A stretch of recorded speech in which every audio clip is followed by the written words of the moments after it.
Let's get educated. That's why we're here, to bring you the stories impacting K-12 classrooms and college campuses.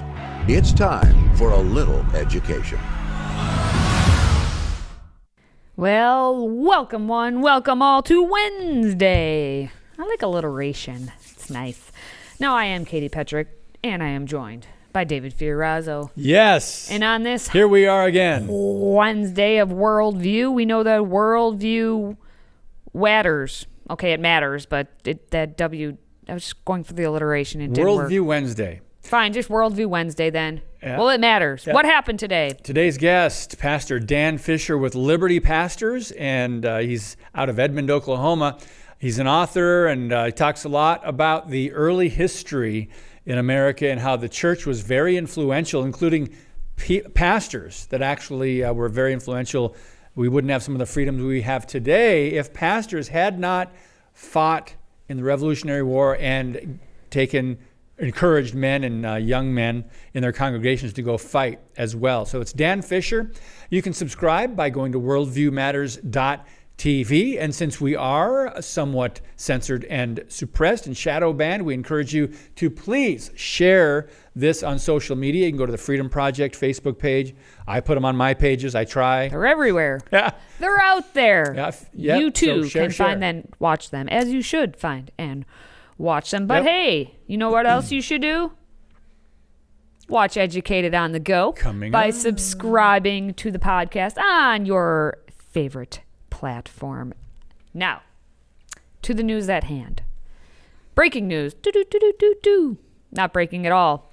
Despite receiving nearly $2 billion with a B dollars to improve public schools, 40%, 4 in 10 students in Baltimore high schools are failing. Yes. They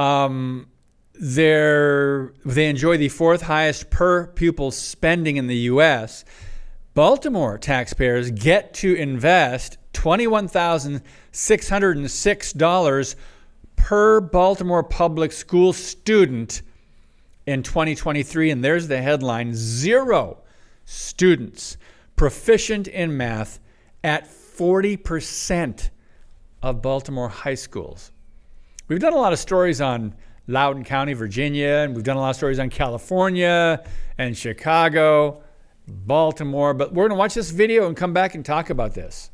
We have a system that's just running rogue, and it starts at the top. Rodriguez is reacting to these new 2023 state test scores. We found 13 city high schools where not one student who took the state math test scored proficient. Not one student. These are the 13 schools, which includes some of the city's most well-known high schools like Patterson, Frederick Douglass, and Reginald F. Lewis. 40% of all Baltimore City high schools could not produce a single student who's doing math at grade level. In these 13 high schools, more than 1,700 students took the test, and nearly 1,300, or 74.5%, scored a 1 out of 4, the lowest level, meaning those students are not even close to being proficient. And keep in mind, last school year, Baltimore City Schools received $1.6 billion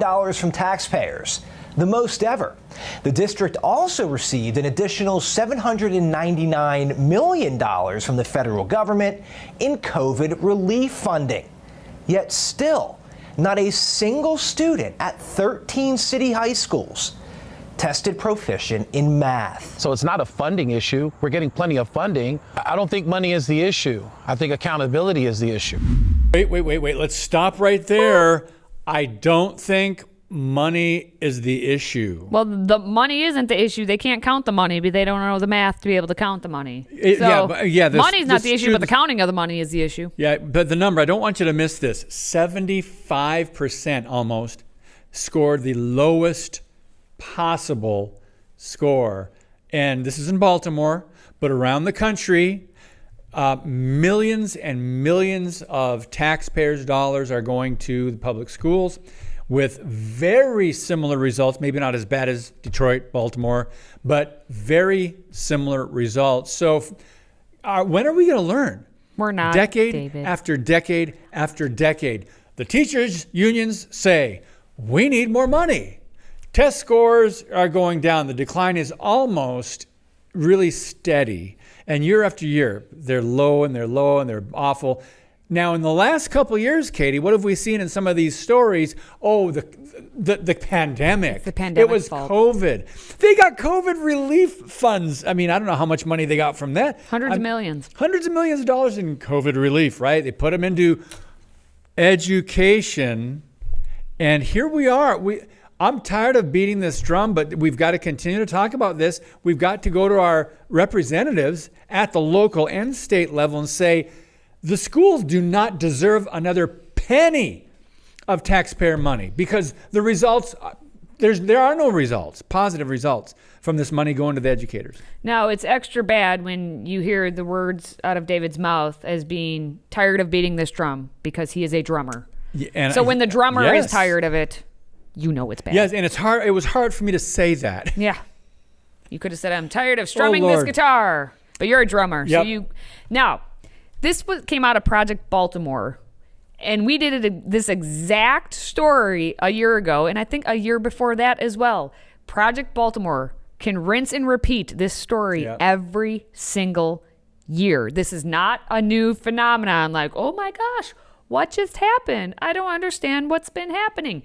They can blame it on COVID all they want. This has been going on for years. And to not be able to have students get any level of proficiency, 24.5% of them, only 24.5% of them were with that level 1. Wow. To only 24.5% getting above that is a you could guess your way to that on these standardized tests. Good. You could guess your way to a level 2 out of 4. Like, that's just beyond sad. It's so bad that you can't even, you're just like, yep, you have to toss your hands up, because at this point, Baltimore just needs to completely obliterate whatever schooling approach they're taking and start over. Well, part of the cash apparently is going to this, Democrat-controlled state legislature, and they're going through a comprehensive overhaul of education, right? Overhaul what? Designed to, ready?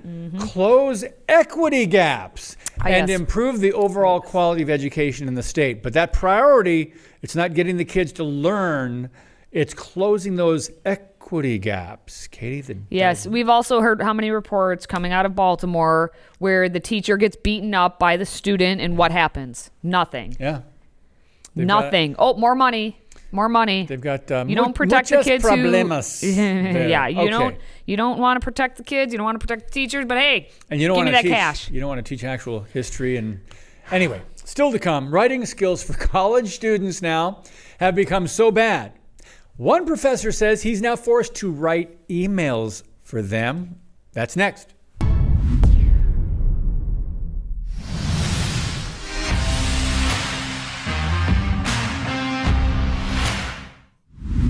You know, I began the show with alliteration. I'm going to give you some more of it. Petrick's pet peeves.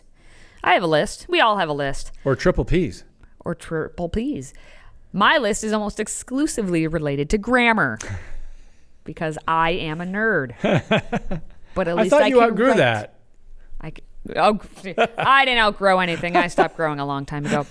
This next story really explains the why and the how of my pet peeves in the grammar. Now, we have the Twitter.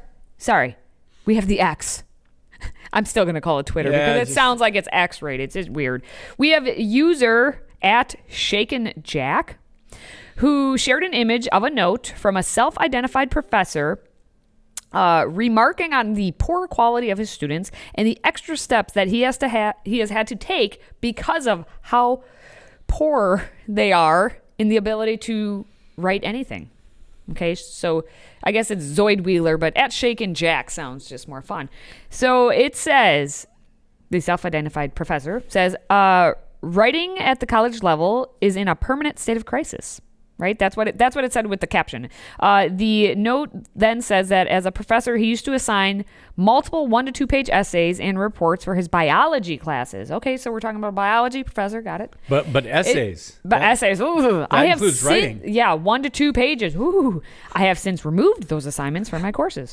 It says the quality of writing that I typically received was so poor that I couldn't adequately assess understanding biology. Oh my goodness. Now, from that experience, he changed his assignments to ask focused questions with 1 to 2 sentences. Okay, we went from 1 to 2 pages. Okay. Maybe initially he peeled back to 1 to 2 paragraphs. At this point, we're just like, can you give me anything? A sentence or two. And even that, possible? he still faced challenges. What do you mean? Reading, interpreting, understanding? Writing a complete thought. The professor also said that poor writing also extended into the student emails. Oh, gosh. Now, he said that the writing quality was so poor that he had absolutely no idea what the student was actually asking for. And he began providing email templates for common requests, such as requests to meet and for assignment extensions as well, for which students could then copy and paste, or they could fill in the blank, and they could send it to the proper recipients. Now, here, let me give you some Gerbers too, students. Here you go. Open your mouth. I like. Give you some Gerbers. Some of those like applesauce. the peach. The Gerbers. peach. Oh, you like the peach? I like I the more peach. like the veggie combos. Veggie. Personally, That's why you're so healthy. It really is. Now, down in the comments section, of course, it's always fun to read on the X. See, it sounds weird, on the Twitter. They said, as a teacher, my response to these complaints is usually that this is a great opportunity for you to scrap your lesson plans and spend more time teaching them how to write. This is a biology professor, though. So that's, he should be able to teach his content. Where have all the English teachers gone? Well, we know. We have an idea. Yes, we do. What's been going on in the classroom. A former teacher also wrote that they no longer teach anymore, saying that the problem begins in grade school as writing is the can that gets kicked down the road. When it's too far gone, academia makes all kinds of excuses to ignore the problem. Grammar must be taught every year, every week, multiple times, if not every day. Grammar, you use it or you lose it. And these kids never had it to begin with. Well, they don't need to because they have the and the teachers don't care to try. I'm not sure. I'm not sure what it is. That's their writing. Or you give into what the students want. We'll talk about that in an upcoming story. Stay tuned here. But the thing is, we reported on like all of that kind of ignoring the problem last week, did we not? There's a concerning trend of incoming freshmen who don't know how to write at the college level. Remember that story we talked about? Yes, they get to college and they can't. More than 2/3 of those students, 68%, at a 2-year institution and 40% at a 4-year college had to take remedial writing courses. Like, why are we not making it so that these students have to? It's not that they don't want to, but like they are not at the ability where they can. If forced to do it, they cannot. And I see it all the time. Students can't identify a simple noun. They can't identify a simple verb. They cannot. But they know their pronouns. They sure know their pronouns. They just can't write.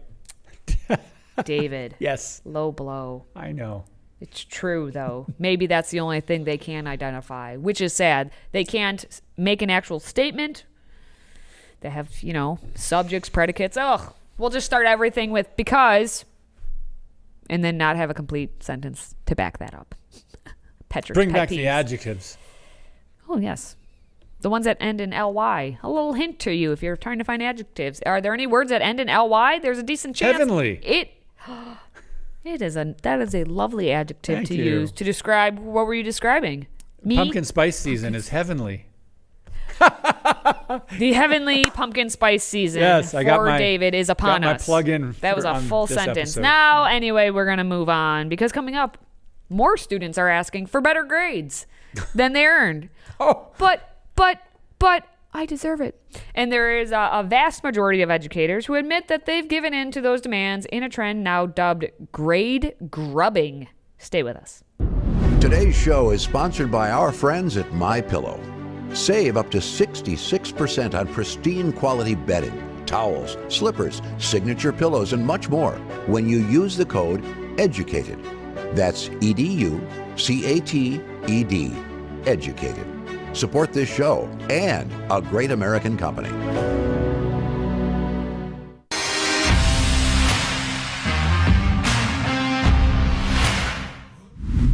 So my toddler son is at an age where he likes to start everything he says with but wait. and it's cute. He's also 3. Not a teenager, not a college student who says, but I need the A. But give me the A, please. But I deserve it. I earned it. But you did not. That's what we have happening in education. That's grade grubbing is the new terminology, I guess. Intelligence.com conducted a survey of nearly 300 educators back in late August. And it included high school teachers and professors who work with undergrads and grad students. And here's what we found out. Those Gen Z's students often beg for grade changes. 8 in 10 of these educators then give in to these. So 80% of the time? But I need it. But give me the A. 80% of the time? And by the way, this is my first time hearing about grade grubbing. Yeah, the terminology. Yeah. It's the new hot thing, grade grubbing. But of course they do. 80% of them get their way and get the grade they want? According to this survey, 44% of educators reported that they have had students demand a higher grade than they've earned very often or somewhat often. Okay. Another 24% said they get asked every so often.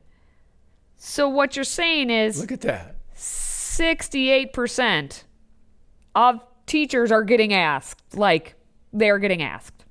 The never is only 6%.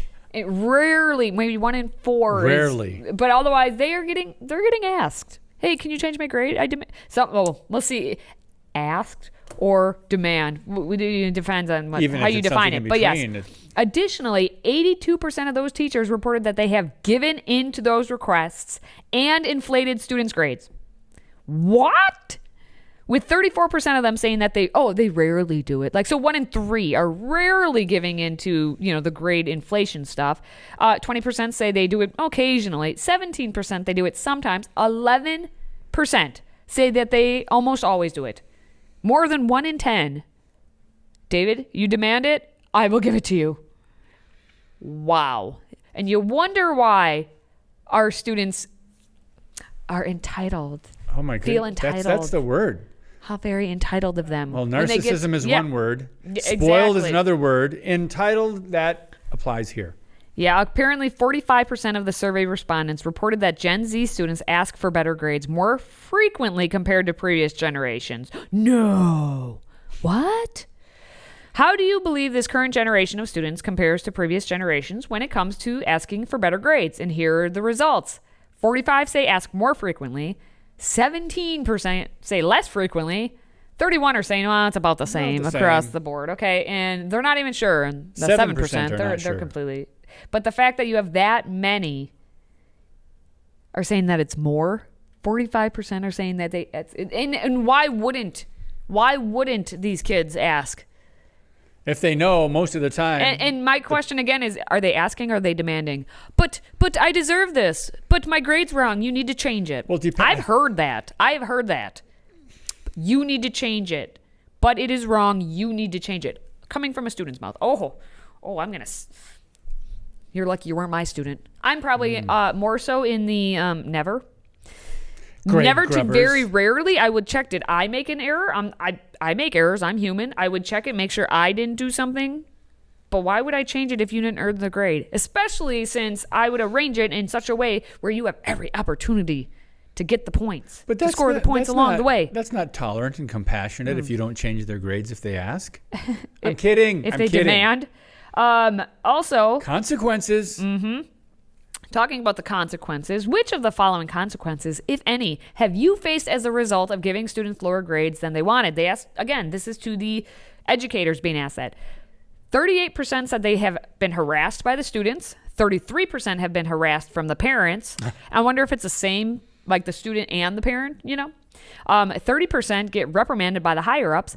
7% of them say they be fired that they have faced as a result. And 33% said none of them. All right, quick story time here.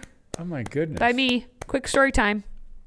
This happened to me. I've discussed this many a time. During grad school, there was a student, college, I'm thinking she was probably a freshman. It was supposed to be a freshman, sophomore level course, but Intro to American Government. Basic. The most basic course.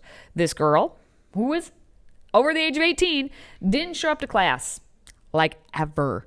And we had daily things we would do so you could just get freebie points. We had current events. We had stuff like that. She didn't show up. I gave her opportunities to come and make it up. She didn't show up. I continued to email her and say, hey, if you'd like to make it up, here are my office hours. Come check it out. Let's talk about getting you back on course. Didn't show up. Didn't show up. Didn't show up. And then when she showed up, then she did bad. Oh, then she didn't show up again.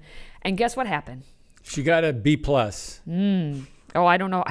She might have ended up something around there because her mom, she's in college. Her mom called the department, talked to the department head.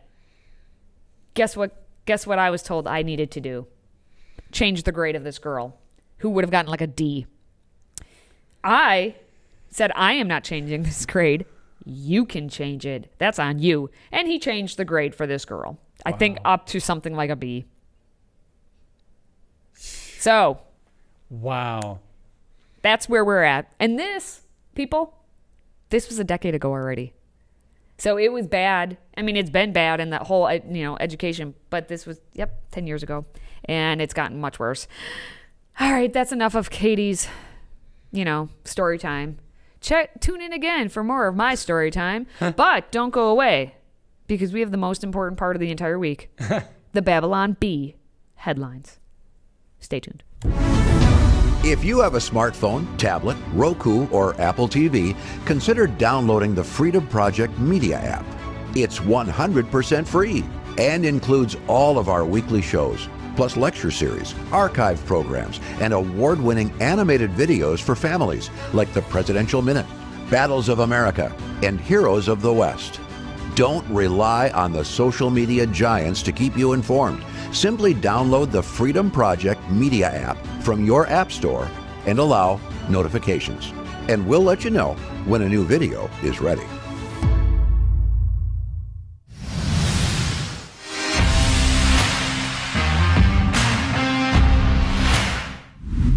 Okay, before we wrap up this show for the day, let's take a look at everyone's favorite satire site, the Babylon Bee. Here are this week's top 5 Babylon Bee headlines. Okay, we've picked our favorites. Katie Petrick has not seen them. So which one should be numero uno, Queen of the Hive? Let's start with journalists anxiously wait for email from Biden administration with today's instructions. Next, Joe comforts Hunter by talking about the time his son was indicted for gun crimes.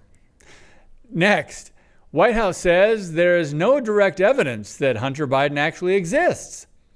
Next, aging senators show up to work in their hospital gowns after dress code relaxed. And finally, military personnel seen wandering forest pressing button on F-35 key fob. Where is it? Where is it? Oh, Katie, I know I have my favorite. My favorite has to be. But what is yours? I know term limits, right? It's term limits.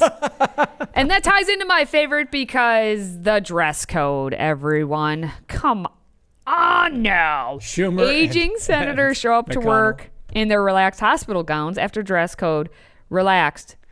By the way, you know why that's so funny? By the way, did you see what? Because, oh, yeah, it's so Rand funny. Paul? Because, no. Did you didn't? He shows up in a red bathrobe after they changed it, just as a joke.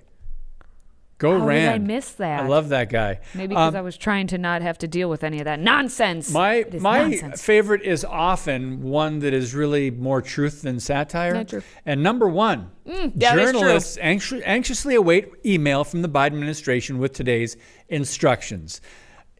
Starting in the Obama years, the Obama presidency, the liberal Democrat Marxist media often received marching orders. And they were very obedient. And that's why today, that's not even, it's not funny. It's like, okay, well, the journalists do wait to see what the administration says. They're going to protect them. They're going to cover for them. And I'll just ask you one hypothetical. If Hunter Biden was named Donald Trump Jr., well, just a random name. Yeah, I wonder if the news media would treat him differently.